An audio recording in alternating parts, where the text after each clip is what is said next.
Coming up next on Arizona Horizon, we'll hear how state officials are addressing a deadly string of wrong-way car crashes. Also tonight, a new campaign is launched to beef up regional summer tourism, and we'll hear about a new way of tracking and helping heal diabetic wounds. Those stories next on Arizona Horizon. Arizona Horizon is made possible by contributions from the Friends of Eight, members of your Arizona PBS station. Thank you.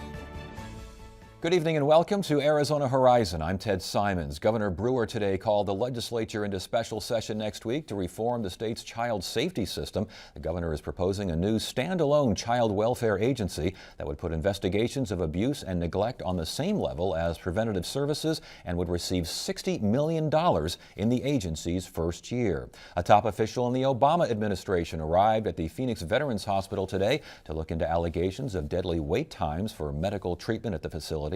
White House Deputy Chief of Staff Ron Neighbors was scheduled to meet with the interim director of the Phoenix VA Hospital and visit one-on-one with patients and others on site. And former Maricopa County Attorney Andrew Thomas today filed signatures to run for governor. Thomas, who was disbarred for unethical behavior in pursuing charges against other public officials, will run as a clean elections candidate, which gives him $750,000 to spend in the primary race. And one more note, Attorney General Tom Horne was scheduled to appear on tonight's program to address alleged election law violations and to respond to Attorney Tom Ryan, who appeared on the program earlier this week. But yesterday, the Attorney General's office told us that General Horne, because he will be representing himself from those allegations, he will not appear on the program until he files an official response to those claims, and the deadline for that response will be June 2nd. A number of fatal wrong-way crashes in recent weeks have left 7 dead on Arizona roadways. The accidents have also resulted in state agencies trying to figure out how to address the problem. Joining us now is Rob Samore, the Senior Deputy State Engineer for the Arizona Department of Transportation, and Bart Graves with the Arizona Department of Public Safety. Good to have you both here. Thanks for joining us.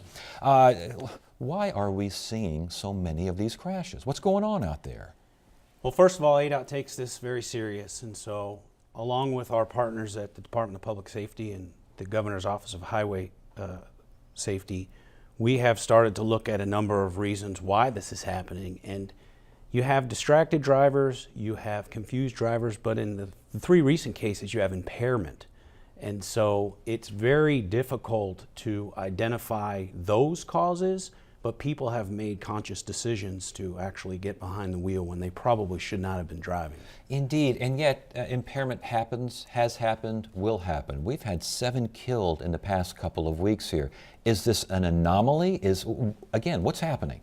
In my experience, I've been with DPS for 7 years, but we have officers that have been with the agency for 20 some odd years. This is the first time they've ever seen something like this. It is an anomaly.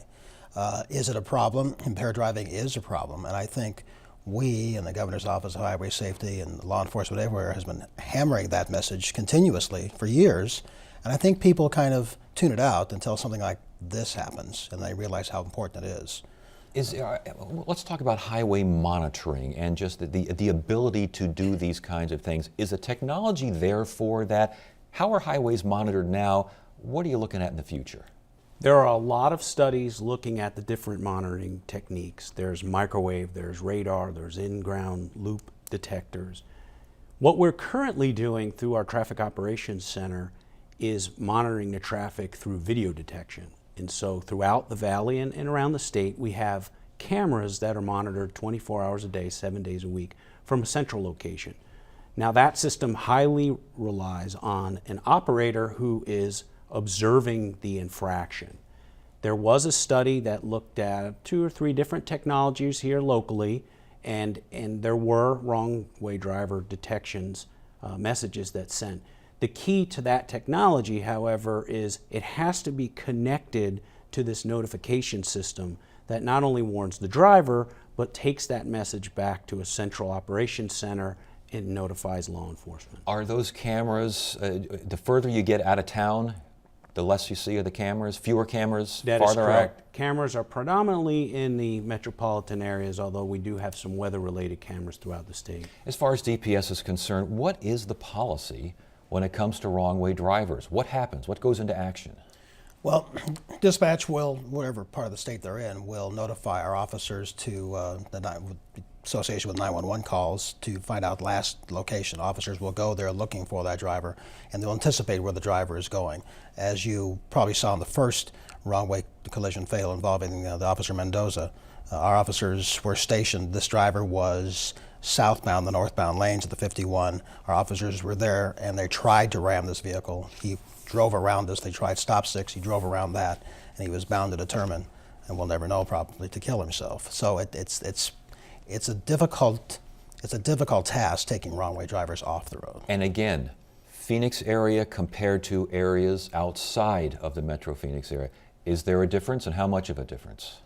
Well, we saw in the second the second wrong-way fatal we saw on I-17. That was more of a rural area. Mm-hmm. We did quickly get officers to the last location where he was reported, but that time element was very compressed, and before we could find this driver, he killed other people. We had 35 miles before the collision, 22 miles, 12 miles, all three of these crashes. That's what we saw. Why did it take so long? Well, here's the deal. When a wrong-way driver is, say for instance, 81 miles an hour in the wrong direction, and he's driving for 30 miles, that goes like that. That's very, very fast. In the first case, this wrong-way driver was on 4 separate highways. We have 33 911 calls, all giving us a different location where he was at. So we're desperately trying to locate where this driver was the last time someone called us. It's a very fast-paced, if you will, almost chaotic scene to try to find this driver. But it's a very compressed amount of time. Is it too fast-paced and too chaotic really to expect much more, or can we expect more? So what ADOT's currently doing, and a lot of things are standardized that you and I take for granted every day on the roadway. We have yellow stripe on the left, white stripe on the right. Ramps have arrows pointing in the direction and/or for the turning movements. I brought an example of some reflectors that are in the pavement currently that are red in the wrong direction and white in the correct direction. We have do not enter signs and wrong way signs. That's kind of the low end of the technology, the driver notification. I think what people are looking for from the department currently is that technology, that detection system that will not only warn the driver, but send a signal to our partners at the Department of Public Safety, light up those message boards. That technology, the infrastructure is at its infancy. In the urban area, we have cameras, we have loop detectors, but those are really for traffic monitoring, traffic counting, signal timing, things of that nature. The detection is a few years away in terms of a full-term deployment, but right now, a lot of those systems are in study. What about, and I've heard this from a number of people, these wrong-way spikes you see at parking garages and other areas? Could you put those on entrance and exit ramps? The studies show that those are not high-speed applications, so I would like to say, after looking at the studies, we're taking those off the table as an option. They may work in parking lots, but they're going to be hard to install, hard to maintain, and occasionally our law enforcement and rescue personnel do use those areas to either stage or for access in terms of responding to incidents on the freeway. And we wouldn't want to take that option away. As far as DPS is concerned, more officers out there, more DPS officers, is that the answer? I think every police agency would like to have more officers, as would we. But in this particular case, no, that wasn't the answer. If we had 20 officers, that would not have made a difference. Because people think that's going to stop them if you see more and more officers. In many of these cases, these folks don't know where they are, they're impaired, and we run the risk of, say, we're pursuing them wrong way along with the wrong way driver, which puts other motorists at risk. So no, in this case, that would not made a difference. Is there one thing, from what you talk to officers and personnel, is there one thing you think they would like to see, or one suggestion they have that may override the others? I think, just like Robert pointed out, I think the overhead, and at least the first wrong-way fatal we had, the overhead's digital signs was tremendously helpful to get motorists off the road. What we try to communicate to motorists is it's always very smart to drive in the middle lane. That way you have reaction time. Should you see one of the ADOT signs, and should you see a wrong way driver and people are calling in to get off the road. Indeed, because in reading about this, it sounds like these wrong-way drivers, the minute they get on the freeway, go on the they instinctively go to the right, which means they instinctively go to the fast lanes coming the other direction. That's correct. Last question, cost. Is there a concern that if something is not being done because something doesn't, folks don't want to pay for it? Is that out there? So in none of the messages put out by DPS, ADOT, or the Governor's Office of Highway Safety did we discuss cost. This is a serious issue that we need to explore. All options are on the table. We will continue to drive home the message of enforcement, education, and engineering, and it's a three-prong approach that we need to look at. We have not talked about dollars because this is a serious issue that we need to look at collectively and continue to remind drivers that they're an important component in stopping or at least reducing the risk of wrong-way drivers. And the nature of this is that we could go years before seeing another incident like this, couldn't we? We could. I'm just going to give you a quick statistic that we were talking about. In an average month across the state, we have to our 3 dispatch centers 25 wrong-way calls a month. Now, 90% of them they correct themselves. They realize they're in the wrong place and they get off the freeway and get on properly. 10% we called out to the scene, and we help them find where they have to go. A lot of them are disoriented drivers. Some are new to the state. Some are have issues. But this kind of event, as horrific as it was, is rare. All right. Gentlemen, good to have you here, and good luck with trying to find a solution. We appreciate it. Thank you.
Expand your horizon with the Arizona Horizon website.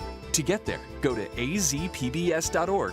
Click on the Arizona Horizon tab at the top of the screen. Once there, you can access many features. Watch interviews by clicking on the video button. You can also find out what's on Arizona Horizon for the coming week. If you would like an RSS feed, a podcast, or want to buy a video, that's all on the website too. Want to learn about specific topics like immigration or the legislature? You can visit our special web sections. Show your support for Arizona Horizon at azpbs.org/Arizona Horizon. The State Office of Tourism is starting a 3-month ad campaign to encourage the idea of summer vacations in Arizona. Sherry Henry is the Executive Director of the Arizona Office of Tourism. She's here to discuss the Summer in Arizona campaign. Good to see you again. Nice to see you. Thank you so much for having us. As So, always. you betcha. Now, this is a Summer in AZ campaign. Give us more information here. Well, we want Arizona residents, as well as some of our folks in the region, to thank Arizona for their summer vacation because of the great diversity and the beauty and the great fun things you can do in Arizona. And kind of encourage them to explore their own backyard before they decide to take their summer vacation someplace else. Explore their own backyard, and I understand the campaign obviously targeting folks in Phoenix, but in Los Angeles as well. You know, everybody's always amazed about that, but Southern California and Los Angeles is still our #1 drive market. The folks love to come to Arizona, particularly those that want the water sports. Yes. Because you've got the Colorado River, you've got Lake Havasu, you have skiing and kayaking and all these great activities. And so the people from Southern California just flock over there. So what kind of marketing are we talking about here? Well, we're doing the whole gamut. I mean, we're going to be on TV, we're going to be in movie theaters, we're going to be on digital billboards, we're going to be in the newspaper, we're going to be in magazines. I mean, this is a full-blown summer campaign because you've got to really make your voice heard out there and get people to pay attention. I think we have an example here, a 30-second spot Yes. that we're going to show. And these people in LA now are going to be seeing this going, Absolutely. maybe Arizona. Okay, let's go ahead and take a look at that ad. Is here, and it's time to drive. After all, Arizona has great summer adventures all within driving distance, like here, and here, and here, and here. All amazing, all invigorating, and all close to home. It's a short drive, but long overdue. So start planning. Visit summerinaz.com for ideas. Again, there will be print and there will be radio, and Yes. there's also Billboards as well. A website, and it sounds like this is a relatively interactive kind of a website. Talk to us. Summeraz.com, and you actually can go on the website and pick the activity that you think you might like to explore. And then the little mouse hits that, and up comes all of this information and suggested itineraries and where you can find those kinds of activities. So that's everything from hiking, biking, Grand Canyon, Flagstaff adventures, urban experiences, these fabulous resorts all have these wonderful travel plans and these travel packages. And you know, most of them now have the big water parks so you can bring your family, Tucson, wineries, anything that you're interested in, just go on this website and click on it. I think the attraction of whitewater rafting and jet skiing and kayaking is relatively obvious. The urban adventures idea, though, is rather curious. What's that all about? Well, urban adventures, you have to remember, I think, that Arizona and particularly the urban areas have these gorgeous early mornings. So it's beautiful out there, and you can go hiking, and you can then meet friends for breakfast. You can check into one of our amazing hotels. You know, people come from all around the world to come to our resorts, particularly in the Phoenix and Tucson and even the Sedona area. And yet our residents don't think about, I think, that sometimes, that they can enjoy those same amenities in the summer months for a fraction of the cost that people pay the rest of the year. And as far as this kind of a campaign, have we seen this sort of thing before? It seems like things have been tight around here at the state for the past few years. Is this a ramp up? Is this similar to what has been done in the past? It is a ramp up, but it is similar to programs that we've had in the past. We started doing a summer campaign a number of years ago because the economy was so tight and we knew that people were going to start driving more for their summer vacations particularly. But over the years, as our budget has been able to increase, we recognize the value of that. Also, I think you have to look at the fact that tourism is such a major economic driver of revenue for our state. So not only do we get a great vacation, but you can also help your state by keeping your money and your taxes here in Arizona. Speaking of the taxes which help pay for this campaign, how much did the campaign cost? It's about $500,000 when you put it all together. We're very fortunate that our media partners and our ad agency is able to get us so much leverage for the dollars that we actually invest. We usually get almost double that in terms of the exposure.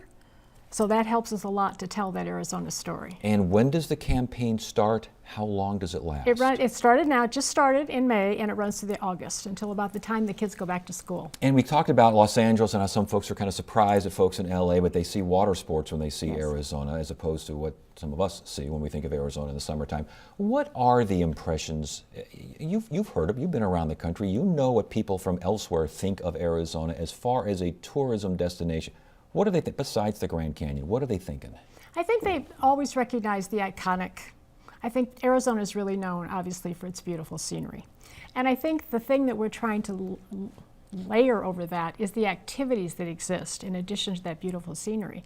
And I think that's the messaging that our national campaign has had, our Target Cities campaign has had. All of that is to encourage you to remember that not only is it fabulous and beautiful and diversified and all these different cultures, but you can do anything here. I mean, absolutely anything, any kind of adventure that you want, any kind of experience that you want. And in terms of marketing, in terms of getting that message out, how do you do that? And also, do you even mention the fact that it gets hot here? I mean, really, really hot. Do you even mention that, or you figure if you're this far along the path to visiting Arizona, you already know that? Well, I think that's a point, but you know, in Arizona, particularly in the Phoenix area, it is hot in the few months of the year. But again, you have to work around that. And I think that if you understand that and know when you go outside and when you don't. I mean, people here that live here actually play golf all summer long, right in the middle of the afternoon. I happen to be one of them. I am too. Yeah, and so, I mean, I think that what we want to do is try to tell that story to others, that you can do all these activities and you can work around the heat. And our international visitors, of course, they love the summer. We've had you on before back in times when the state budget was a real problem, and getting those dollars into the tourism office an even bigger problem, I guess, from where you sit. How is that working? Are things starting to flow a little better, or is it still, you still have to work to get these budget dollars into tourism? Well, we're very fortunate in that Governor Brewer is a great champion of tourism. And so with her guidance and her encouragement, she has been the one that has upped our budget over the last number of years, and that has really helped us, again, because we're able to take those dollars and then we can leverage them. So whatever we're contributing, we actually get almost double or more the exposure for those same dollars. Still a ways to go, though, before the recession hit that level, though, correct? Yes. Yeah. Yes. All right. Well, good luck with this. If I see a bunch of folks wandering around looking like they're lost a little bit, they don't know Just what they're help doing. 'em out. Yeah, in Arizona in July, I'll point them to the nearest water. Good to have you here. Thanks for joining Thank you us. so much.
Every 20 seconds, a diabetes patient undergoes a limb amputation, but a new Arizona startup company called IntelliWound is using tracking technology to combat diabetic complications before they become severe. Producer Kevin Reagan and videographer Santiago Batti, along with editor Jennifer Fredrickson, have the story. IntelliWound is a new startup company aiming to reduce the number of diabetic amputations. In the U.S., there are approximately 85,000 amputations yearly, and each costs about $100,000 or more. The McGuire Center for Entrepreneurship is supporting IntelliWound to develop a special bandage that goes over diabetic foot ulcers at risk for infection. We are actually providing patients a simple device that goes on and is not obtrusive for them, doesn't affect their standard of care, but actually provides continuous stream of data to the patient and to the physician, which actually enables to identify problems before they happen. Take the bandage, apply it to my hand, and you'll actually see the temperature increase on it. The device is called iWarm, which stands for Wound Analytical Retrieval Meter. Every time a patient undergoes a dressing change, there'll be a new smart iWarm device put on the wound. Multiple sensors within the bandage measure the wound's temperature. These numbers then transmit to a tracking device. So that tracker could be an app on a patient's cell phone. It could be a standalone device that a patient could have in a pocket that just signals to the patient in case there are problem events. We're doing a lot of engineering to make the prototype that we have now more practical. The prototype we have right now was a proof of concept. It's a little bit large, and we're working on technology to shrink that down. It'd be great to be able to have this kind of information at hand so that we can quantify what we're actually doing, especially when it's covered up by something. Dr. Armstrong is the director of the Southern Arizona Limb Salvage Alliance, a clinic that treats patients with diabetic foot ulcers. Our group collectively is the largest in the world dedicated toward amputation prevention, toward healing wounds and ultimately preventing wounds. Dr. Armstrong says that treatment for diabetic foot ulcers costs more than the 5 most expensive types of cancer. If you could have a bandage that could accurately get at that mild infection early on, while it's mild, the risk for a mild infection to be admitted to hospital is very low. We believe IntelliWound may be one of those really smart technologies that helps us identify problems even before they become significant. IntelliWound anticipates their product to also be used on bed sores and surgical wounds. And how much did you apply, by the way? Just We that was use for- 25 platelet pour. Got it. As we grow, as we expand our reach and test the product clinically, we'll be able to test it for other kinds of wounds. Yeah, I think things are going pretty well.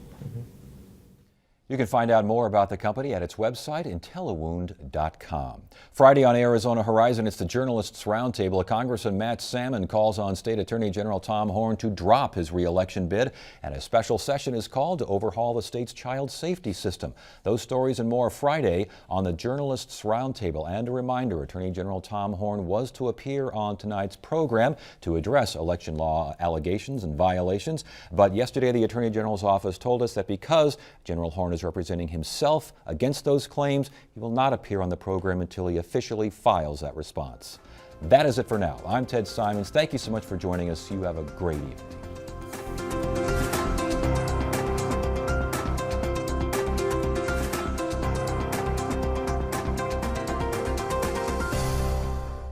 Arizona Horizon is made possible by contributions from the Friends of 8, members of your Arizona PBS station. Thank you.